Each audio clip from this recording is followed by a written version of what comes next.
Hello friends, હું છું મનીષા અને આપ સૌનું સ્વાગત કરું છું મારી કુકિંગ ચેનલ સ્ટાર કિચનમાં. આજે આપણે ઊંધિયું બનાવીશું. આ ઊંધિયું આપણે કુકરમાં બનાવીશું. તો ચાલો ઊંધિયું બનાવવાનું શરૂ કરીએ. રેસીપી સારી લાગે તો લાઈક અને શેર જરૂરથી કરજો અને મારી ચેનલને સબસ્ક્રાઈબ કરજો. પ્રથમ આપણે ઊંધિયાની મૂઠલી તૈયાર કરીશું. તેના માટે એક બાઉલમાં ઝીણી સમારેલી મેથી લઈ લેશું. ઝીણી સમારેલી કોથમીર લઈ લેશું. 1 ચમચી આદુ મરચાં અને લસણની પેસ્ટ લઈ લેશું. અડધી ચમચી જેટલા તલ નાખીશું. અડધી ચમચી જેટલી વરિયાળી નાખીશું. અડધી ચમચી હળદર નાખીશું. અડધી ચમચી જેટલું લાલ મરચાં પાવડર નાખીશું. અડધી ચમચી ધાણા જીરું પાવડર નાખીશું. સ્વાદ મુજબ મીઠું નાખીશું. ગળપણ માટે ખાંડ નાખીશું. અહીં ખાંડ તમે વધારે કે ઓછી નાખી શકો છો. ચપટી જેટલો કુકિંગ સોડા નાખીશું. અડધા લીંબુનો રસ નાખીશું. 2 ચમચી જેટલું તેલ નાખીશું. બધાને એકદમ સારી રીતે મિક્સ કરી લેશું. બધું એકદમ સારી રીતે મિક્સ થઈ જાય એટલે તેમાં 2 ચમચા બેસન નાખીશું. બધાને એકદમ સારી રીતે મિક્સ કરી લઈએ. અહીં આપણે આ મૂઠલીના લોટને કઠણ જ રાખવાનો છે. જરૂર પડે તો 1 ચમચી જેટલું પાણી નાખીશું. તો આપણું આ બેટર તૈયાર છે. હવે તેમાંથી નાની નાની મૂઠલી વાળી લેશું, બિલકુલ આ રીતે. તો અહીં આપણી આ બધી મૂઠલી બનીને બિલકુલ તૈયાર છે. હવે તેને તળી લઈએ.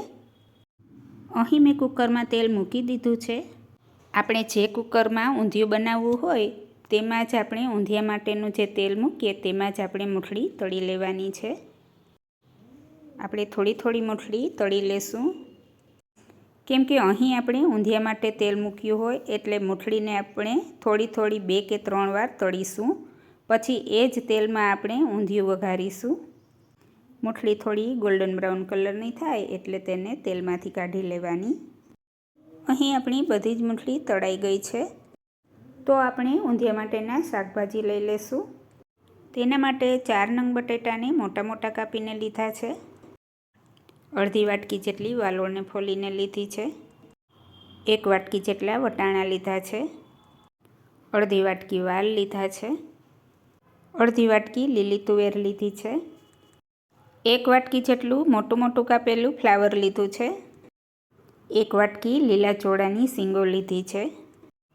3 નંગ રીંગણાને મોટા કાપીને લીધા છે. બધાને એકદમ સારી રીતે ધોઈ તેનું પાણી નિતારી લેશું. હવે આપણે જે તેલમાં મૂઠલી તળી હતી તેમાં જ વઘાર કરીશું. તેલ ગરમ છે તો તેમાં આખા મસાલા નાખીશું. તેમાં તજ, લવિંગ, બાદિયા, સૂકા મરચાં અને તજપત્તા નાખીશું. 1 ચમચી જીરું નાખીશું. 5 ચમચી જેટલી હિંગ નાખીશું. 3 થી 4 પાન લીલા લીમડાના નાખીશું. ગેસની ફ્લેમને મીડિયમ કરી દેશું. હવે આમાં 2 ટેબલસ્પૂન આદુ મરચાં અને લસણની પેસ્ટ નાખીશું. તેને તેલમાં સારી રીતે મિક્સ કરી લેશું. ગેસની ફ્લેમને લો કરી દેશું અને તેમાં થોડા મસાલા કરી લઈએ. તો અહીં મેં અડધી ચમચી હળદર નાખી છે. અડધી ચમચી ગરમ મસાલો નાખીશું. તેને સારી રીતે મિક્સ કરી લેશું. હવે તેમાં 3 નંગ ઝીણા કાપેલા ટમેટાં નાખીશું. તેને પણ એકદમ સારી રીતે મિક્સ કરી લેશું. તેમાં 2 ચમચી લાલ મરચાં પાવડર નાખીશું. 1 ચમચી ધાણા જીરું પાવડર નાખીશું. સ્વાદ મુજબ મીઠું નાખીશું. 1 ચમચી ખાંડ નાખીશું. અહીં તમે ગળપણ તમારી ઈચ્છા મુજબ નાખી શકો છો. બધાને એકદમ સારી રીતે મિક્સ કરી લઈએ. ગેસની ફ્લેમને ફરીથી આપણે મીડિયમ કરી દઈશું.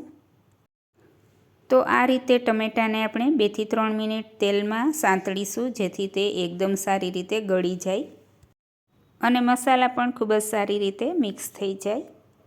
હવે આમાં બધા જ શાકભાજી નાખી દેશું. અહીં તમે આ શાકભાજી સિવાય પણ તમે ઘણા બધા શાકભાજી નાખી શકો છો. જેમ કે ગુવાર છે, કંદ છે, સૂરણ છે, એ પણ તમે નાખી શકો છો. જે શાકભાજી અવેલેબલ હોય તે બધા જ તમે નાખી શકો છો. બધાને એકદમ સારી રીતે મિક્સ કરી લઈએ. તો અહીં તમે જોઈ શકો છો કે આ રીતે તેલમાં પહેલાં મસાલા કરવાથી શાકનો કલર છે તે ખૂબ જ સરસ આવે છે અને આપણું ઊંધિયું છે તે ખૂબ જ સ્વાદિષ્ટ બને છે। તો આ રીતે તેલમાં એકદમ સારી રીતે બધા શાકભાજી મિક્સ થઈ જાય ત્યારબાદ તેને 2 થી 3 મિનિટ ઢાંકણ ઢાંકી અને તેલમાં ચડવા દેશું।